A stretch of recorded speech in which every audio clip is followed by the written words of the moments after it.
Now back to Steiny and Guru. Take it away, Steiny.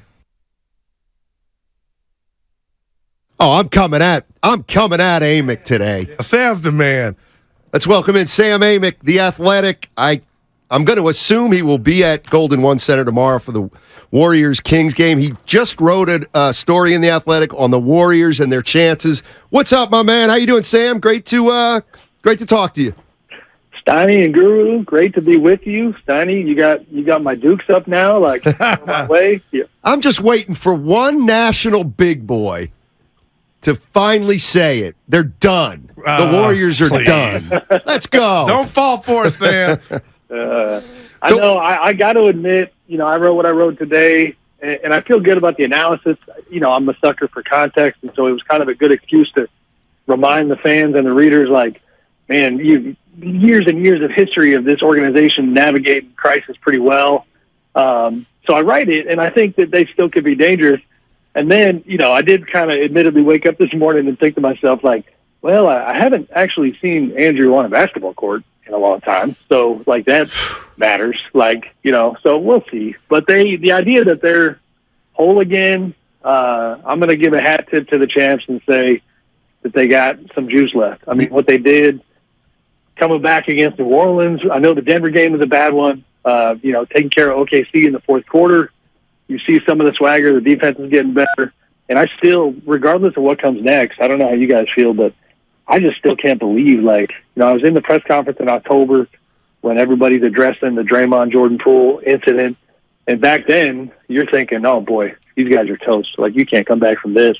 And then to add to that, like Wiggins and Gary Payton II and Bob Myers' situation and still have a crack at it, I think it's pretty impressive. Sam, I got to give you your flowers real quick. I know Steiny's rolling his eyes, but listen, man, I've been in this business a while. I'll meet people, what's up, talk to them. Then I see them in the streets or at the game. It's like, my name's Daryl, remember? You always show love. So, Sam, I'm going to give you flowers. Boy. I seen him at Golden One not too long ago. Sam, you the man, so just keep that up. Yeah.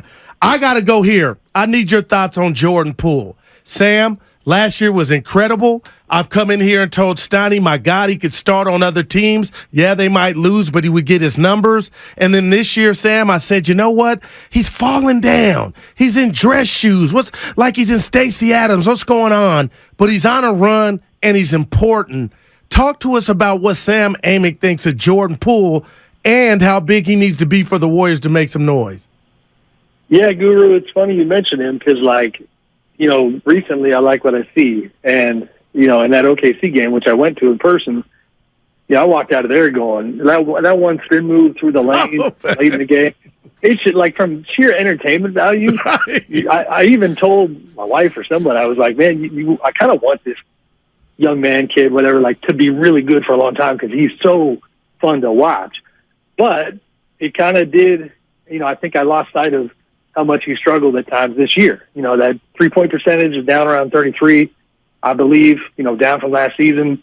Had some bad moments, but again, timing is everything. If you can have momentum going into the playoffs, and more specifically, like I wrote, to see Jordan have chemistry with Draymond, where, you guys probably saw there was a second-half pass where Draymond chucks it off, the wrong direction, goes out of bounds, and he's giving a my bad to Jordan. I know it's a small thing, but, these guys are functioning together. And Draymond Green has passed the ball to Jordan, second most times on the entire team behind Steph Curry, over 1,000 passes. They're playing ball together, and Jordan is doing his thing. We know he's going to be inconsistent.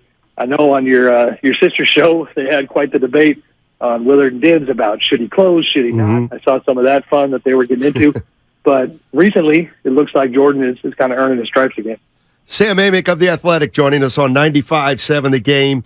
He's got a piece in The Athletic that dropped. Did that drop today, Sam? Yeah, that was this morning. Yeah, so Sam's got a piece on the Golden State Warriors you should check out at The Athletic. Let me ask you this, because I know you keep in touch with a lot of people in the league. Do they believe that the play-in games have been a success? Do they like where they're at in terms of the interest it creates? Because, well, you can answer that question, and go ahead and answer, actually.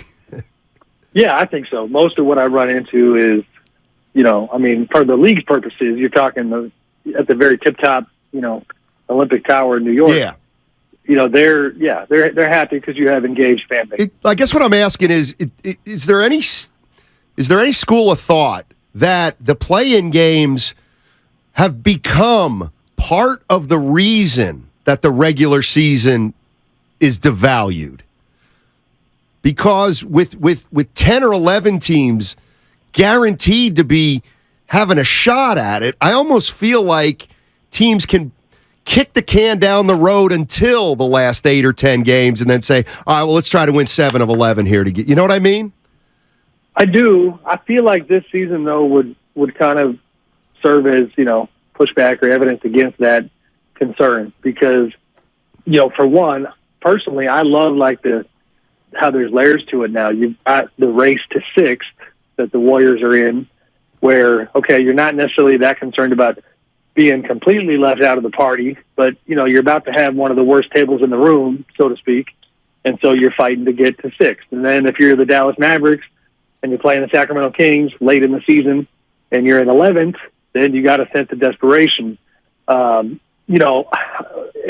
guess I'll throw the question back to you. What team or does a specific team come to mind from this year that you feel like they might have kind of gamed it that way? Well, no, I was thinking more like, is load management on the upswing because of the play-in games?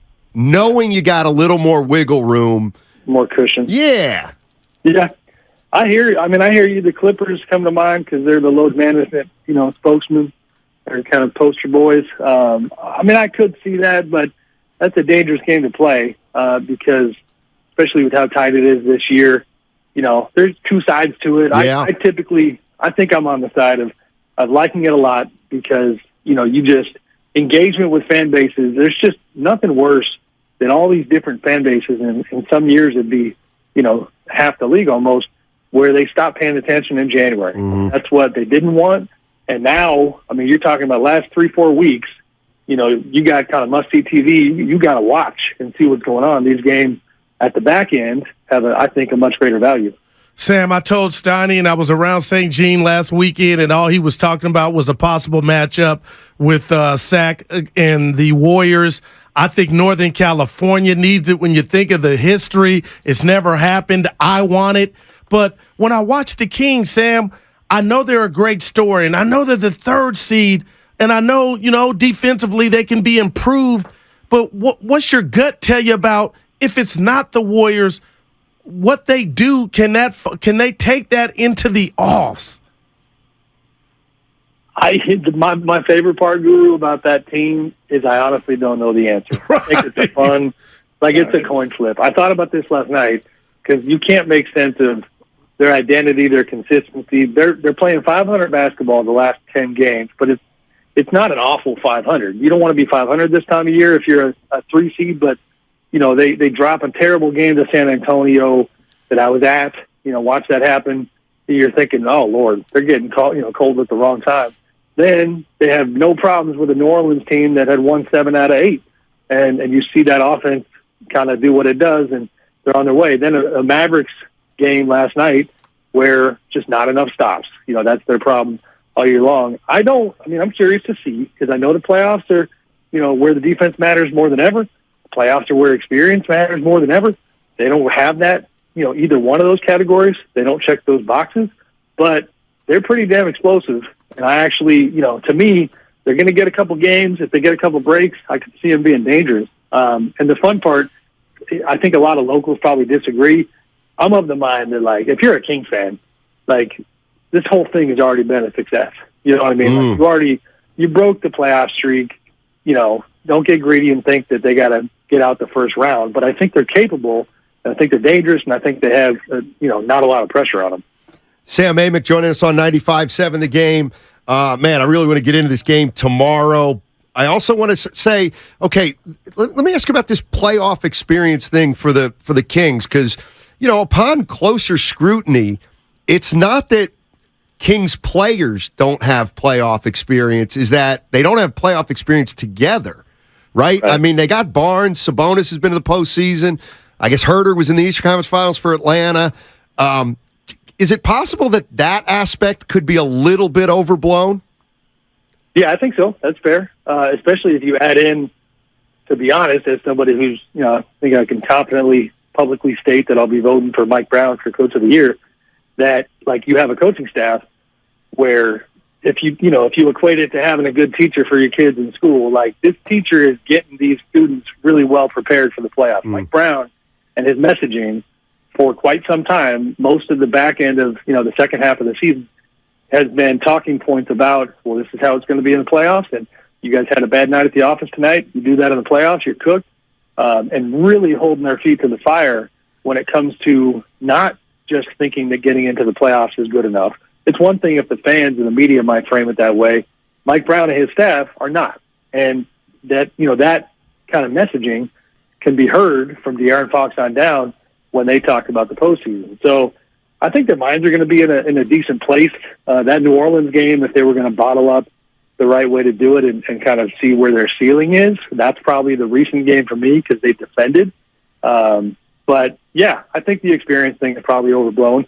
But that being said, if you're staring at a Golden State Warriors team across the way, who has it in spades above anybody else, then it might not matter. Sam, let me ask you this. I was watching that Laker-Clipper game last night. LeBron James is 38 years old. I'm on record. We all know. Sam, it's incredible just from a physical standpoint what he's doing at this age. But right behind him, Sam, is Steph Curry at 35 years old, staring a 50-40-90 season in the face. I mean, Can you just speak to, are you at all shocked that Steph's still doing this at this age? 100%. Was it you guys, and apologies if I got this wrong. I'm a loyal listener to the show, and I enjoy what y'all do. No, seriously, did you have Jim Barnett on recently? We did, yeah, yesterday. Yeah, good conversation yesterday, and where Jim talked about how back in the day, because of training, because of travel, commercial flights and back-to-back-to-backs, things like that, guys' bodies wore out, and at 32 years old, a guy like Jim retires. I thought that kind of insight was super interesting, and it does make you look at the Steph and the LeBron and just shake your head. For the Warriors' purposes, to me, the ripple effect that I'm surprised by and impressed by is, recently Steve Kerr jumps on a podcast with our Tim Kawakami at The Athletic and tells him that the Last Dance comparison to these Warriors, that he's pushing back against it, right? I don't agree with that. This is not the Last Dance, I think, in some form or fashion. And I'm paraphrasing, but Steve said, we're going to keep doing, what we're doing with this core.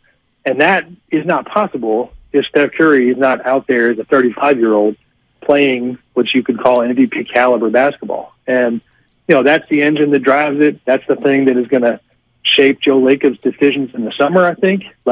You're not putting Steph out to pasture, just like you're not putting LeBron out to pasture. And it's a testament to the way Steph has attacked, his profession and how great he has been, that they're still trying to extend this runway here. Sam, great stuff. Tomorrow night, I think it's going to be a blast at Golden One Center. I'm going to be in the house. I'm going to see you, Sam. It's going to be a playoff game, right? It is, man. You guys are killing me. You're just making me have even worse FOMO. I'm trying to be a good dad. Oh, no. I'm not going to be at the game. No. You get your daddy go. We're two fathers. We know. Look at Sam. I tell you what. Priorities. Whether it's the SAC broadcast or Fitzy, they'll bring you into the arena. No, it'll be fun, though, and it'll be lit. The Kings still have something to play for. They can still get the number 2 seed from Memphis if they went out and the Grizzlies lose. So. And that place is loud, man. My Apple Watch, every time I go to a game, yells at me that the decibel level is too loud. I love it. Really? Yeah. All right, Sam. Great stuff as always. And playoffs are going to be a lot of fun, man. All right, guys. Thanks for having me.